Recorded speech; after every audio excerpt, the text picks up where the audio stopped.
Any man don't want to get killed. Better clear on out the back.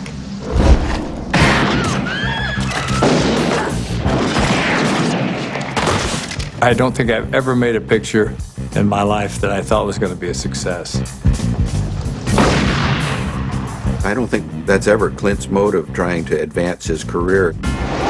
He, I think, wants to advance material. You can take the train to South Dakota and go look at Mount Rushmore, or you can go look at a Clint Eastwood movie. He stepped over that line between star and icon. If you were just to completely get rid of his film acting career, he'd still be a relevant, top-notch American iconic director. He never stopped learning, from Sergio Leone to Don Siegel. He learned from absolutely everybody. After a while, watching these guys actually do this job of directing, you're bound to think, I could take a shot at that. Let's see what happens. I think it's a quintessentially American virtue to be able to just say, I'm going to reinvent myself and do it.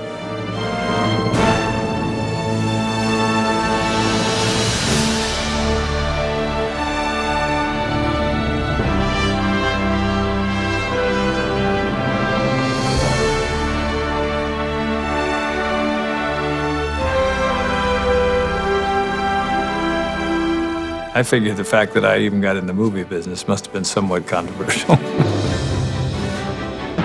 I certainly was turned down by enough people.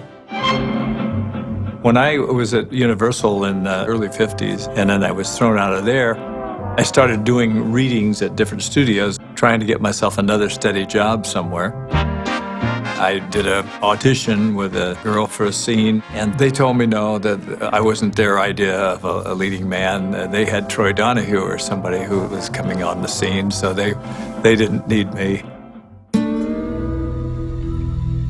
I used to watch him on Rawhide, singing the title song. Rowdy Yates was so kind of laid back and so kind of Clint that he really stood out from everybody. I wonder if he realized where he was going.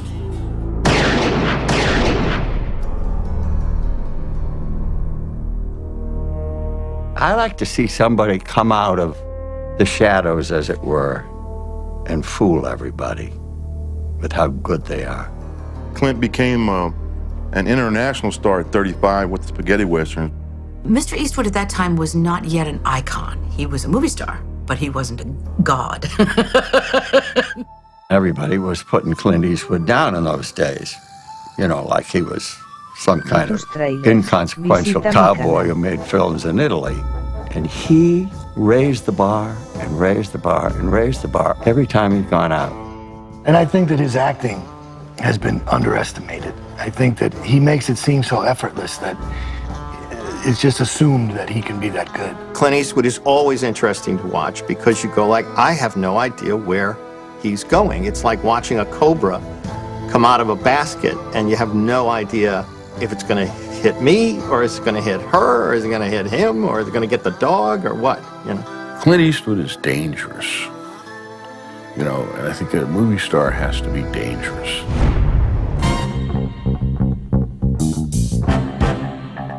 Frank Wells called and said, I've got this script called Dirty Harry. I'd flirted with that kind of character over the years and with the dollar pictures, but that one, to me, it was something I'd never played before in that exact form. Having Clint Eastwood in that movie made the movie larger than the sum of its parts. I know what you're thinking. Did he fire 6 shots or only 5? You know, you can't just take anybody and say, okay, you're Dirty Harry. I think there's an unactable quality of that character. Why was The Maltese Falcon great? I would say because of Bogart. I think Clint had every quality that you need for it, and it just seemed like this rare marriage born in filmdom. A lot of people don't know this, but Clint did one of his first pieces of directing in Dirty Harry. I remember Don Siegel was sick, and it was this day they were shooting the scene where there's a jumper, and Clint ended up directing that sequence. Don didn't really make a big deal of this, of directing, and he just said, well, it's just like a job like anything else. And Clint looked at and could say, you know, I could do that. And damn if he couldn't. When he came back from Italy after doing a couple of spaghetti westerns, he had probably cut his teeth pretty firmly on watching Sergio Leone. He still, to this day, uses those tools directing his own movies. Clint proved himself as a director from the get-go when he first did Play Misty for Me. I mean, that's a brilliant film. Everybody said, Clint Eastwood directed Play Misty for me? Wow. He's not just some actor that says, I think I'll be a director. He tried a lot of different movies, different types of things.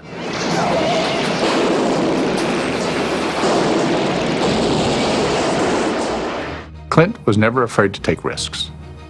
He liked to try things different.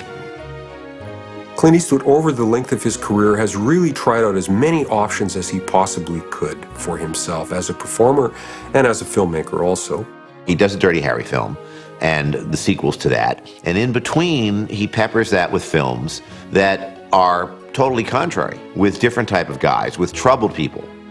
I don't know that anybody's done quite the wide array of work that Clint's done. If you think about The Outlaw Josie Wales and Any Which Way You Can and Every Which Way But Loose, I mean, come on. This huge movie star playing essentially this kind of redneck character who's got a pet chimp. You can't make a comedy western with a monkey, for Christ's sakes, Every Which Way But Loose.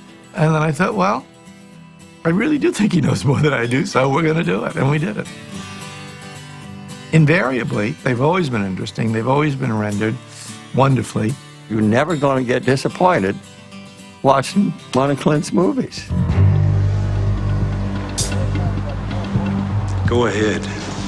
Make my day. Clint directed Sudden Impact, and it was in that film there where you started to see Dirty Harry be different than what society thought the character should be. The Dirty Harry character kind of evolves a little bit in Sudden Impact. He becomes much less Dirty Harry. You want to be alone tonight, Callahan? Neither do I.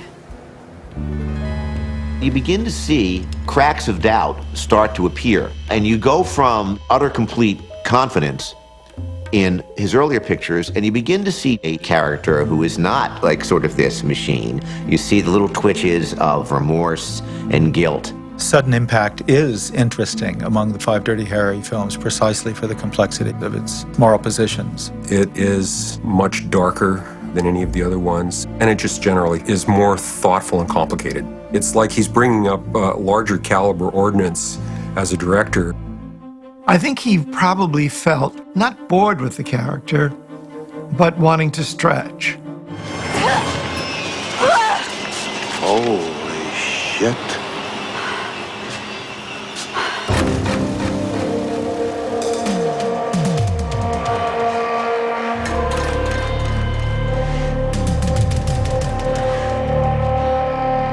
It was a little different. You sort of tell the story from the victim's point of view to start with. In Sudden Impact, you've got a powerful story, a rape revenge story.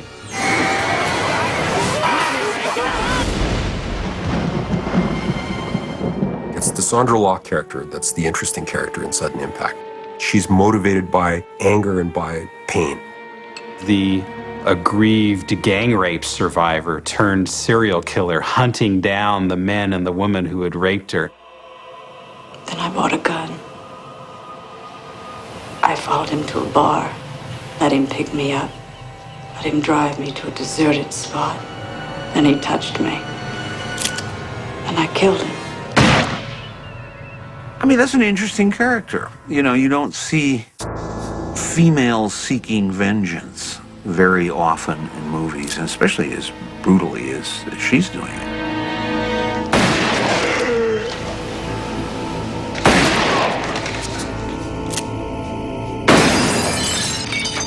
What is that doing in a Dirty Harry movie? It's very unusual to see that kind of darkness and that kind of human complexity and human suffering in a Dirty Harry movie. You take me, 'cause this time you'll have to rape my dead body. She cuts a powerful figure in someone who can relate to Harry's vigilantism. This is the age of lapsed responsibilities and defeated justice. Today, an eye for an eye means only if you're caught. And even then, it's an indefinite postponement, and let's settle out of court. When Sandra Locke starts talking about victims' rights, it could be actually dialogue written for Harry. What about my sister's rights when she was being brutalized? There is a thing called justice. And was it justice that they should all just walk away? She is his alter ego, and she does run around putting away bad guys, just like Harry does. How's your slut sister? He comes under the realization that most of the murders turned out to be vengeance killings by this person. Then he's got a huge dilemma of almost falling for this person and certainly being sympathetic to what she's been through. What happens now? He has to make a decision about whether to allow this righteously aggrieved rape victim to get away with the serial killing she's done. Run it through ballistics.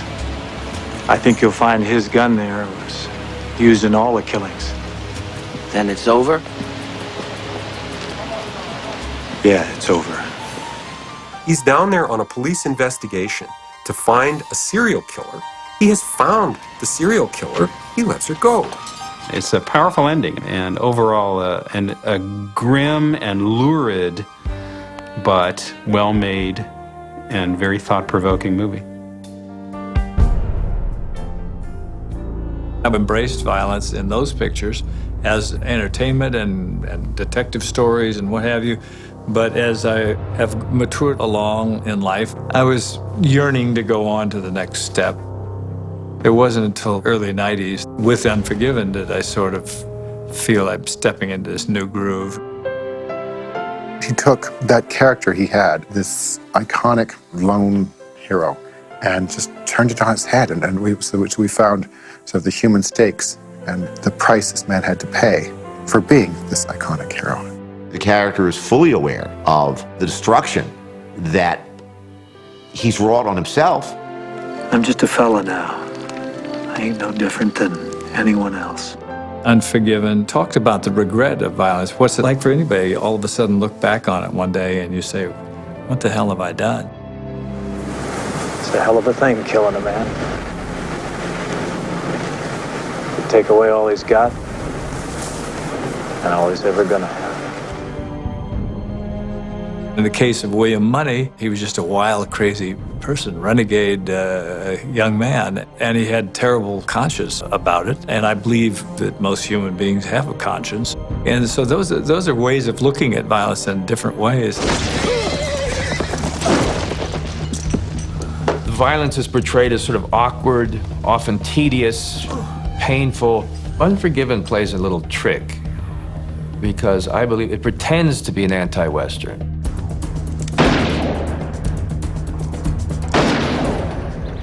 It starts with a guy who's forgot how to be a gunslinger. He can't even get on his horse without trying 3 times.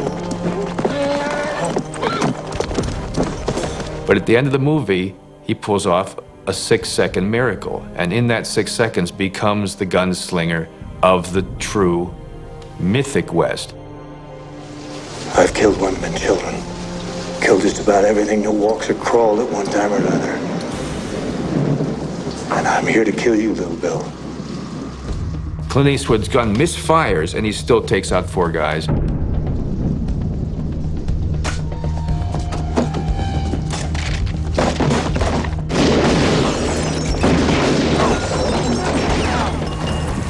Any man I see out there, I'm gonna kill him. Stay in your house, I'll kill all of you. Any some bitch takes a shot at me, not only gonna kill him, I'm gonna kill his wife. In that moment, he becomes something larger than life. Better not cut up to otherwise harm no whore. Or I'll come back and kill every one of you sons of bitches. On the one hand, is reconstructing the mythology of the West as well as deconstructing the myth of the West. Ned, you remember that drover I shot through the mouth and his teeth came out the back of his head? I think about him now and again. He didn't do anything to deserve to get shot. Basically what he's saying is, in the core, still flickering like a little flame you can't quite snuff, is the spirit of what used to be, of what could be, endless possibility. But it's all degraded, it's all gentrified, it's all fallen down. I was just blown away by it. I walked out and I thought, that's a great script. I was just floored. I think it's one of the best American films of all time. I remember watching it and just being astounded. I left the theater and I didn't think a better movie could be made. Certainly a better Western could be made, but a better American movie. It was stunning to me. I think Unforgiven and Shane and One-Eyed Jacks and The Searchers are probably, without a doubt, the single best Westerns that were ever made in the history of cinema. It captured the imagination of audiences, and film critics liked it, and everybody agreed it was a pretty good picture. Who knew anything became possible for that man after Unforgiven? And everything has become possible. I just tried. I did In the Line of Fire after that, and A Perfect World after that. And these were all different stories and unique challenges. You know, Eastwood got more and more adventurous as his career went on. You could see the films getting riskier and riskier and edgier, and him taking more and more chances in terms of content. I guess I'm striving for different things I haven't done before, because I don't want to be repetitive, and I'd like to tell stories from a little bit different point of view. The older one gets, the more philosophical one gets. I think it's built into our genetic code, and I think it's a healthy thing. There's a line at the end of A Perfect World, which Clint got completely. I don't know nothing. Not one damn thing. And this is a guy who you knew 30 years before in his career had been so exact about good guys and bad guys and catching bad guys. That's what you do. It's that simple. It's black and white. And I think he's come to a point in his career where he's humbled himself a bit to the understanding that he doesn't know everything. And it's a crazy world out there. I think it is true that I've changed, but after all, I'm older and wiser. It's become less about the way to solve the world's problems are by this kind of macho stance into a kind of, you know, almost benign, Yoda-like wisdom and understanding.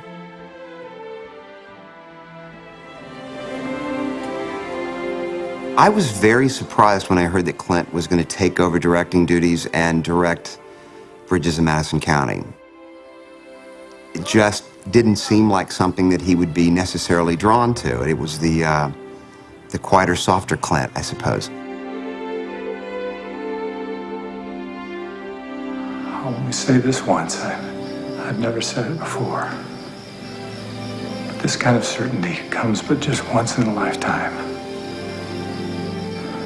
Bridges of Madison County seems to me to be the terminus of a whole movement in Eastwood's career to move away from being this kind of man's man, heroic, violent figure, and towards being more of a woman's man.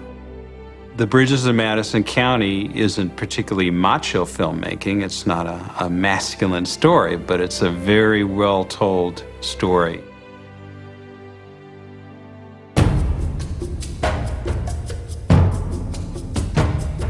I cannot think of any other American director who made 4 masterpieces in a row. They began with Mystic River, continued with $1 Million Baby, and Double Achievement with Flags of Our Father and Letters from Iwo Jima.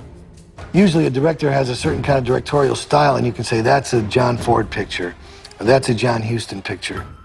Clint Eastwood makes pictures that are all good, but you can't compare one to another because they're all so different from one another. You look at the difference between Unforgiven and Mystic River, I mean, wow, that's a pretty big leap in subject. Mystic River, he realizes that it's time to reevaluate the role of violence in American culture. I shopped Mystic River around. Other people said, gee, it's a really nice script, but we don't do dramas. I'd say, you don't do dramas, huh? The studio doesn't do drama? Okay, we're not in the drama business. Now, of course, you ask Clint, and he'll tell you that he still has to fight for every single one, and he does. We took $1 Million Baby to a studio, and they said, well, we have our boxing movie.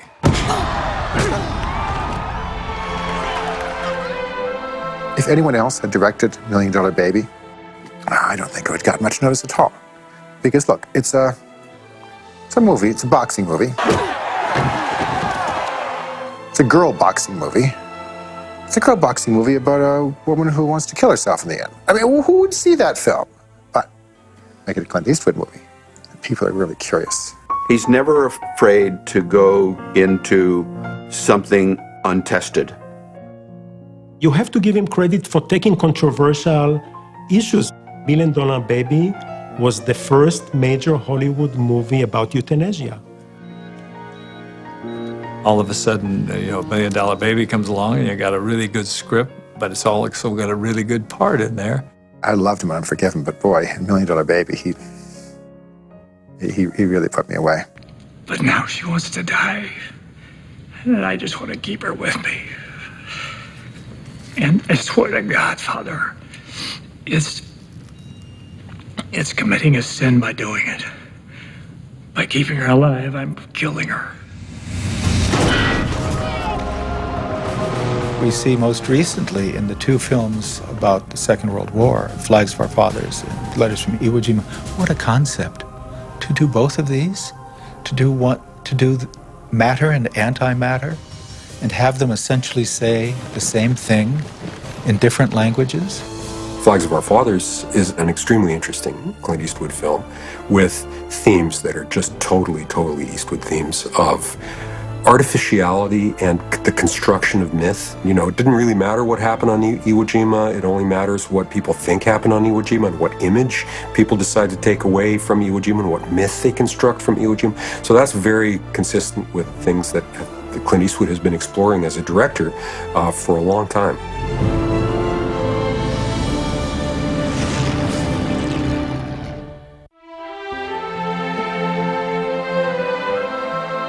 I think the evolution of Clint as a director is basically in his ability to take chances and to take risks. The studios didn't want to make $1 Million Baby, and he has to fight every single time. And they win awards and they make lots of money, and the studio says, yes, that's great, but this one's crazy. Why are you doing this one? But he gets them made. You go along with your instincts. I've lived this long on instinct. I'm not about to change now. He doesn't have a single monster failure in his career. Everything he chooses, unlikely stuff, works. He knows something that most of us don't know, and he's not afraid to bet it. He appears to be able to take a story from almost any genre now and just tell it in a no-nonsense way, putting out movie after movie that everybody who sees admires. It's difficult to find another directorial career quite like that, where the older he gets, the better he gets. He shows that you can have a great career in Hollywood, that you can escape your own legacy and reinvent yourself and work way past the age which most people cash in their chips and, move to Mexico. You ask yourself what he's going to do next. Is he going to discover the fountain of youth? It's not going to be a pharmaceutical company. It's going to be Clint Eastwood, because he will know where to look, because he'll be available to that kind of inspiration. I can't think of a career that's similar to it. Clint is a filmmaker. He does it all. He just was destined to be that brilliant director in lion's clothing. And you go back and look at all the great directors we've had throughout history. David Lean, John Ford, Hitchcock. We could start naming these directors, but certainly there's an elite group, and I'd say that he's definitely in the top few. He has proved something beyond, way beyond being a movie star. He's proved something about the difficulty of achievement, the dedication to a principle, the willingness to always learn more and go on. Not just sit and collect your check. He's a seeker. He's a seeker. And we need more of them.